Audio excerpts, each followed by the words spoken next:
Assalamualaikum warahmatullahi wabarakatuh. Bismillah, alhamdulillah, wassalatu wassalamu ala rasulillah. Yang kami hormati Ibu pengampu mata kuliah pengembangan kurikulum, ya, yaitu Ibu Amelina Azra MPD, dan juga kawan-kawan stay Al-Aqidah Al-Hashimiyah yang kami banggakan. Di sini kami akan mempresentasikan makalah kami, yaitu tentang macam-macam desain pengembangan kurikulum. Kita langsung ke pembahasan. Pertama, tentang pengertian desain kurikulum. Ya, desain kurikulum adalah hal yang menyangkut pola pengorganisasian unsur-unsur atau komponen kurikulum. Penyusunan desain kurikulum dapat dilihat dari dua dimensi, yaitu dimensi vertikal dan juga dimensi horizontal. Dimensi horizontal berkenaan dengan penyusunan dari lingkup isi kurikulum. Nah, sedangkan dimensi vertikal menyangkut sekuens bahan berdasarkan urutan tingkatan kesukaran, mulai bahan yang tersusun dari yang mudah sampai kemudian menuju kepada yang lebih sulit. Nah, kemudian ada 3 pola desain kurikulum menurut Nana Shaudih Sukmadinata. Yang pertama adalah subject centered design, suatu desain kurikulum yang berpusat pada bahan ajar. Yang kedua ada learner centered design, suatu desain kurikulum yang mengutamakan peranan siswa. Dan yang ketiga adalah problem centered design, yaitu suatu desain kurikulum yang berpusat pada masalah-masalah yang dihadapi dalam masyarakat. Nah, walaupun bertolak dari hal yang sama dalam suatu pola desain, terdapat beberapa variasi desain kurikulum. Dalam subject centered design dikenal ada the subject design, the disciplines design, dan the broad fields design. Pada problem centered design dikenal pula the areas of living design dan the core design. Nah, itu tentang definisi daripada desain kurikulum yang disebutkan oleh Nana Shaudih Sukmadinata.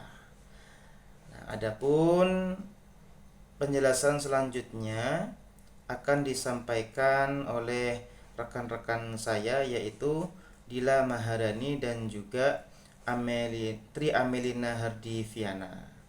Baik, kepada rekan-rekan saya, waktu dan tempat saya persilahkan. Oke, baik, teman-teman sekalian, saya Tri Amelia Hardiviana, insya Allah akan melanjutkan pembahasan yang pertama mengenai macam-macam desain pengembangan kurikulum. Yang pertama yaitu subject center design. Dalam subject center design ini, kurikulum dipusatkan pada isi atau materi yang akan diajarkan. Kurikulum tersusun atas sejumlah mata-mata pelajaran, dan mata-mata pelajaran tersebut diajarkan secara terpisah-terpisah. Jadi di subject center design ini kita difokuskan desain pembelajarannya pada mata pelajaran, di mana satu mata pelajaran itu dipisahkan dengan mata pelajaran yang lain. Jadi fokusnya sesuai dengan mata pelajarannya masing-masing.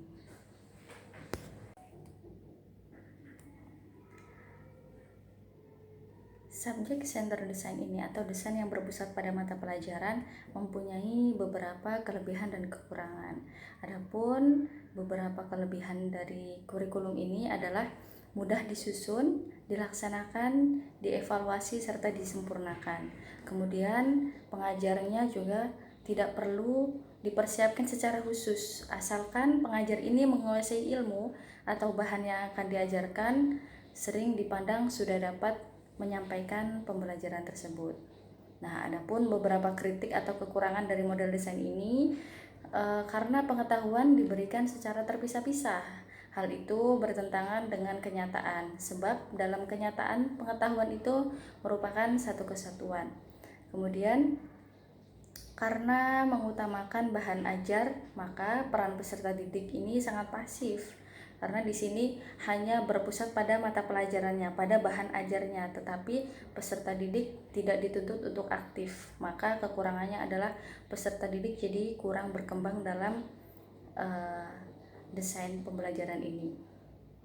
Kemudian karena pengajar ini lebih menekankan pengetahuan dan kehidupan masa lalu, dengan demikian pengajaran lebih bersifat verbalistis dan kurang praktis. Jadi kekurangan dari desain pembelajaran ini adalah materi yang disampaikan, pembelajaran yang disampaikan itu tidak bersifat praktis atau tidak bersifat praktek begitu. Jadi tidak bisa langsung terjun ke dunia lapangan. Sementara di sini hanya teori, mungkin kita bisa simpulkan seperti itu.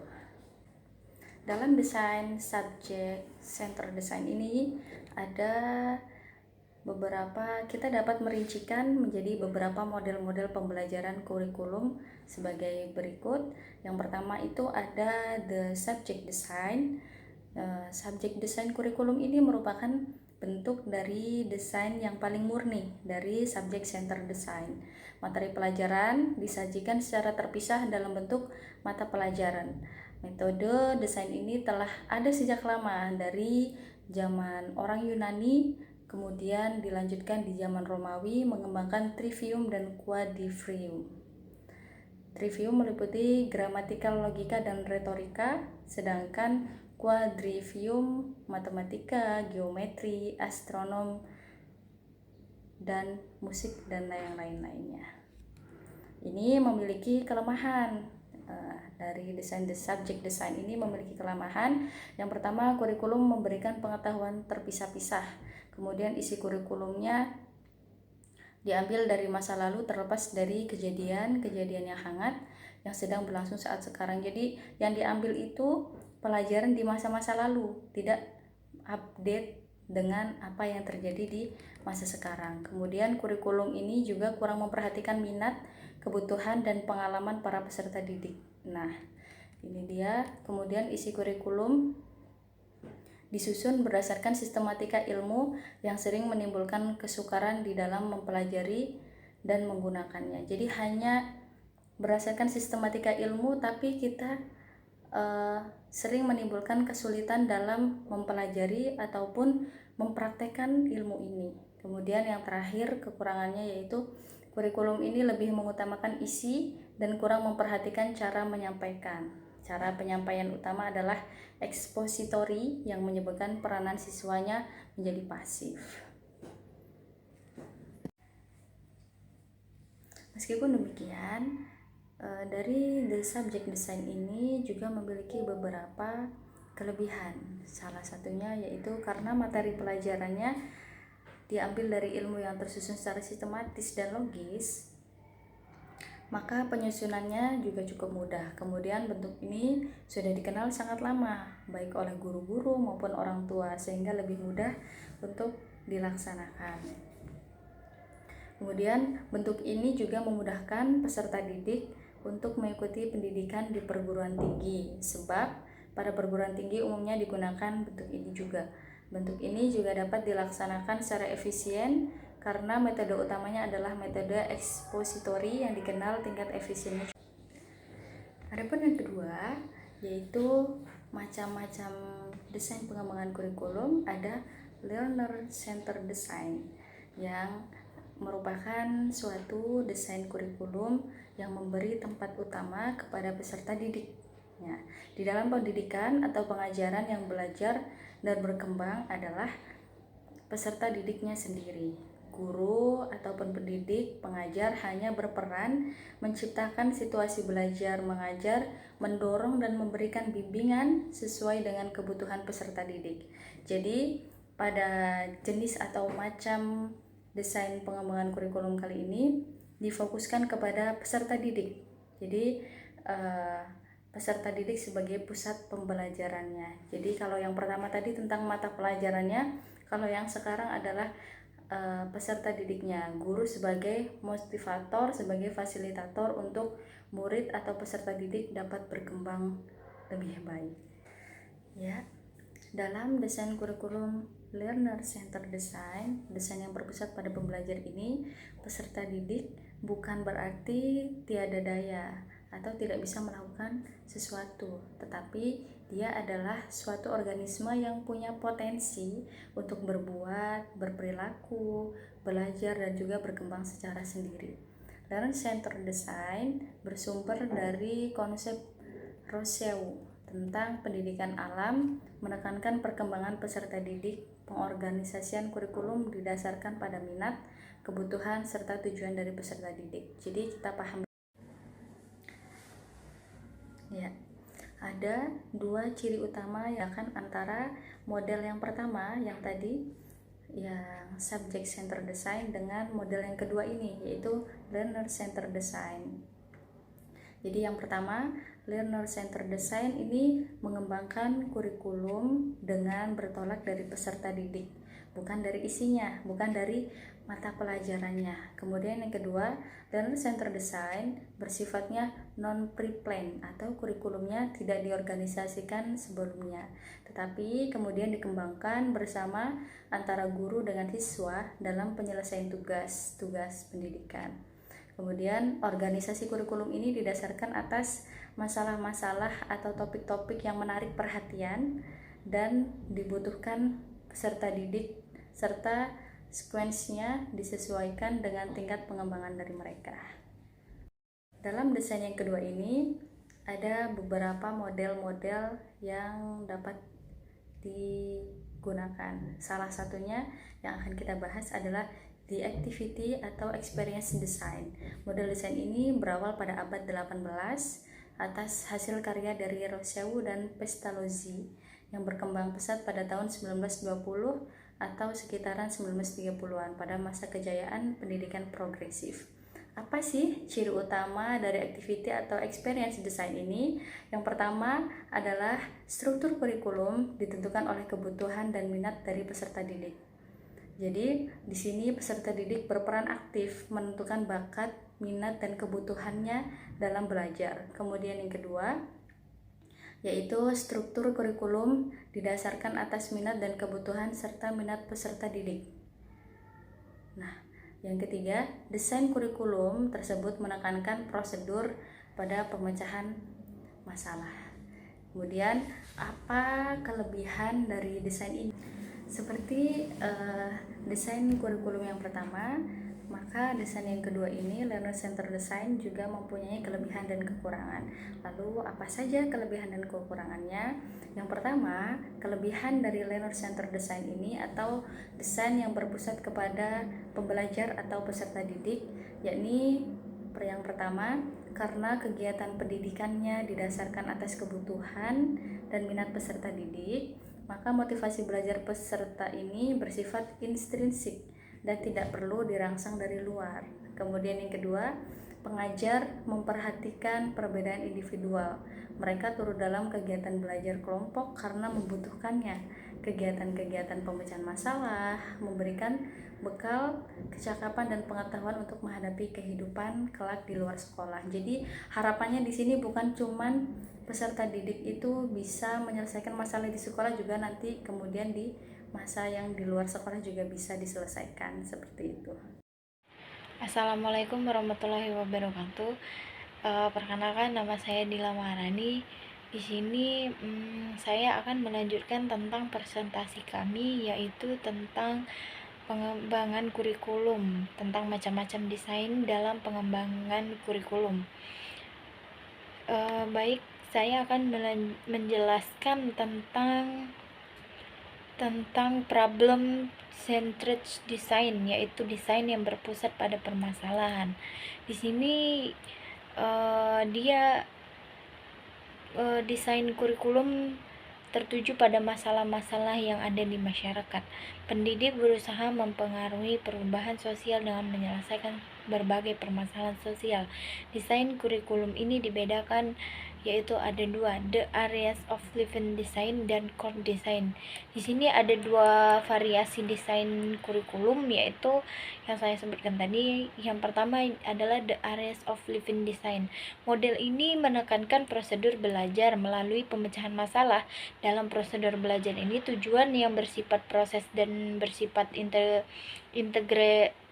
integrasikan penguasaan informasi-informasi yang lebih bersifat pasif tentang dirangsangnya. Ciri lain model desain ini adalah menggunakan pengalaman dan situasi nyatanya dari peserta didik sebagai pembuka jalan dalam mempelajari bidang-bidang kehidupan. Dan yang kedua itu adalah the cone design. Mayoritas memandang kurikulum sebagai model pendidikan atau program pendidikan yang diberikan pendidikan umum.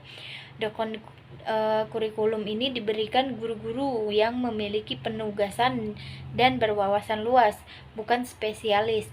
Dan di samping itu memberikan bimbingan terhadap pengembangan sosial pribadi peserta didik.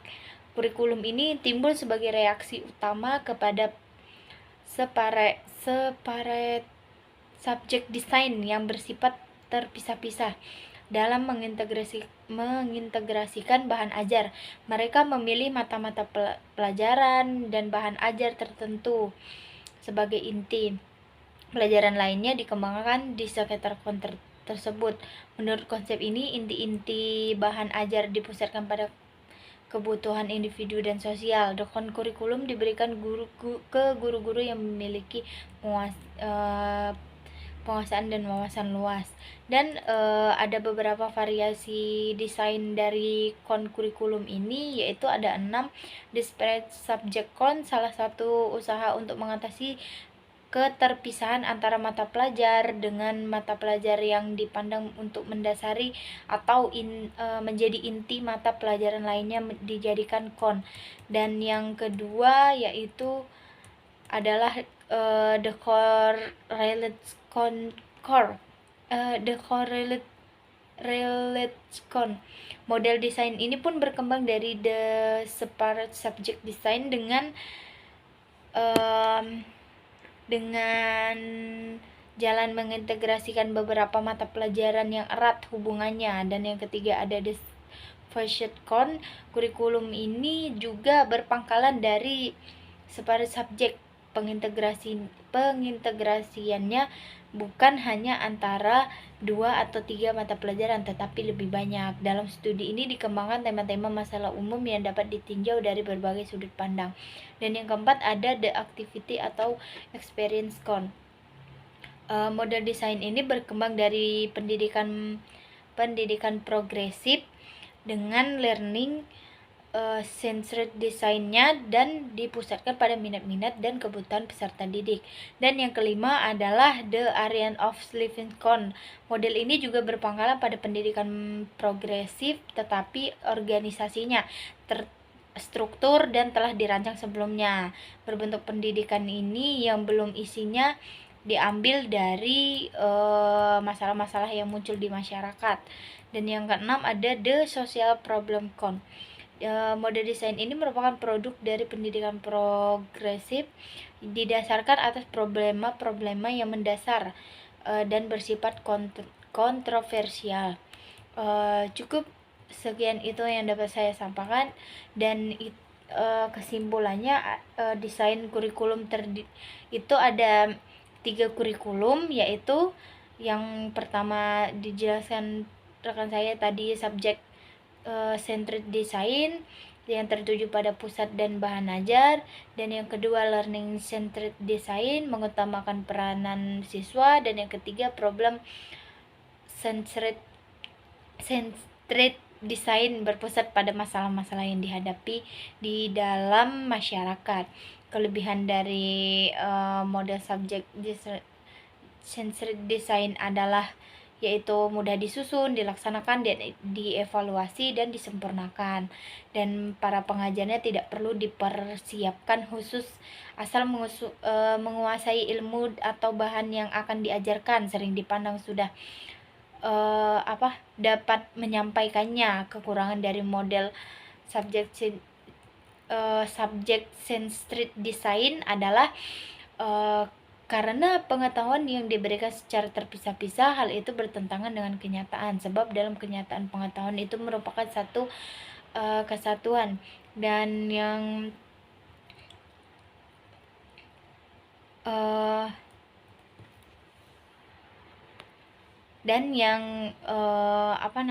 pengajar lebih menekankan pengetahuan dan kehidupan masa lalu. Dengan demikian pengajar lebih sifat verbalitis dan kurang praktis. Ada dua ciri utama yang membedakan learning centered dengan subject centered, yaitu learning centered design mengembangkan kurikulum dengan bertolak dari peserta didik bukan dari isi, dan learning centered bersifat non-prevalent. Kurikulum tidak diorganisasikan sebelumnya tetapi dikembangkan bersama antara guru dengan siswa dalam penyelesaian. Street design adalah karena pengetahuan yang diberikan secara terpisah-pisah, hal itu bertentangan dengan kenyataan. Sebab dalam kenyataan pengetahuan itu merupakan satu kesatuan, dan yang